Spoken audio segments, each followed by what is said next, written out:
জঙ্গি সন্দেহে ধৃত কলেজ ছাত্রের 14 দিনের পুলিশি হেফাজত।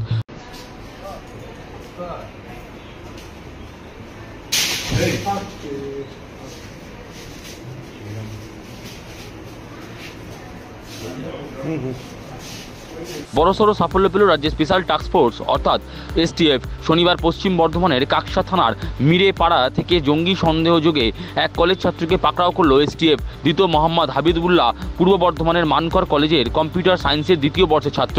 রবিবার দুর্গাপুর মহকুমা আদালতে তোলা হলে বিচারক ধৃতকে 14 দিন পুলিশ হেফাজতে রাখার নির্দেশ দেন। সূত্র বলছে, ধৃত হাবিবুল্লাহ বাংলাদেশের নিষিদ্ধ জঙ্গি সংগঠনের ভারতীয় মডিউলের দায়িত্বে ছিলেন। এমনকি বিশেষ অ্যাপের মাধ্যমে জঙ্গি সংগঠনের সঙ্গে যোগাযোগ রাখত ধৃত ওই কলেজ ছাত্র। কাকসায় জঙ্গি সন্দেহে কলেজ ছাত্রী ধরা পড়ায় উদ্বিগ্ন স্থানীয় মানুষজন। এটা কাকসার বুকে এর আগেও দেখেছি আমরা, আর আমরা সত্যিই চিন্তিত। কাকসার বুকে এরকম বারেবার যে জঙ্গি সংগঠনে এখানে তাদের স্লিপার সেলটা ধরা পড়ছে, কাকসা বাসিন্দা হিসাবে এবং একজন রাজনৈতিক কর্মী হিসাবে আমরা সত্যিই চিন্তিত যে কাকসাটা কি শেষ পর্যন্ত এই উগ্রবাদীদের সেফ জোন হয়ে গেল নাকি, এটা মানুষের মধ্যে আজকে প্রশ্ন।